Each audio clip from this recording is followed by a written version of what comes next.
yang kita lawan ini bukan orang sembarangan. Wahai para netizen-netizen yang positif di Indonesia, yang kita lawan ini bukan orang sembarangan.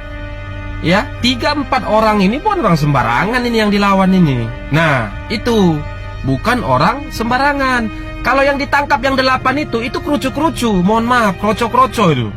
Yang ditangkap ya, yang diponis 8 tahun penjara dan bla bla bla bla bla bla. Seperti itu simple. Nah, yang 3-4 orang ini yang sulit untuk dipecahin ini. Kenapa? Karena dampaknya apa apabila ketahuan kasus ini? Itu yang pertama, bisa jabatan menjadi taruhan. Itu yang pertama, ya, bisa jabatan jadi taruhan, ya. Yang kedua,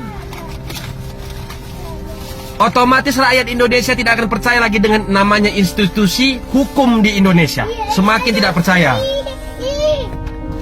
Semakin tidak percaya. Gitu, semakin tidak percaya. Nah, yang kedua, kita tahu bagaimana udah busuk-busuknya para pejabat yang pokoknya kayak gini lah. Intinya lo punya jabatan, lo punya uang, lo punya kuasa gitu. Nah, itu gitu. Nah, terus kalau pandangan saya yang dilawan ini banyak sebenarnya orang-orang netizen yang mungkin memiliki memiliki mungkin prediksi sendiri-sendiri yang ingin mengungkapkan pembicaranya ke publik. Tapi mereka tidak mampu.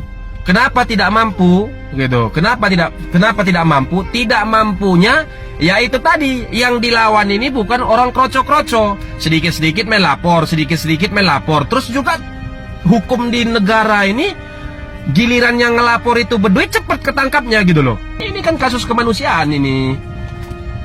Di situ hati kita diketuk. Disitulah kita ini, peran kita sebagai manusia ini bagaimana gitu loh. Nah, itu. Terus tadi ada lagi yang bertanya di video sebelum ini, kenapa muter-muter, Beb? Saya percaya, saya yakin, andai pun nanti terkuak kasus ini, hasilnya tidak akan mungkin sepuas apa yang kita pikirkan. Percaya.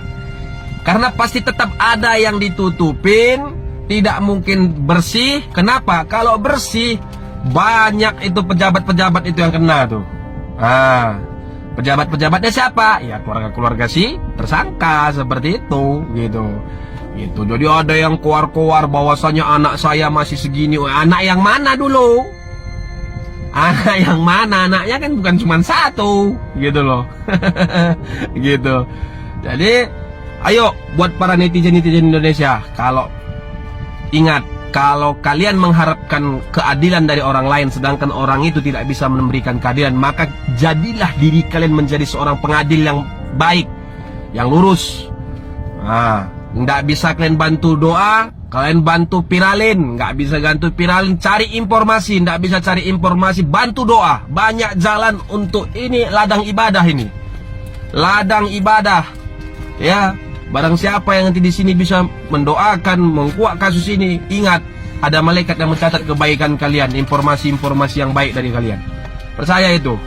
Ya, ini kasus ini bukan main-main ini. Ini yang 4 ini, 3 atau 4 orang ini kasusnya ini bukan kroco-kroco. Kroco-kroconya dia dihukum 8 tahun yang lalu gitu.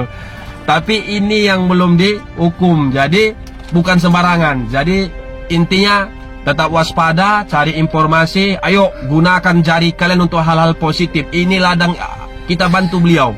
Ini ladang amal ibadah. Kapan lagi kita cari pahala yang bagus ini? Ini waktunya nih.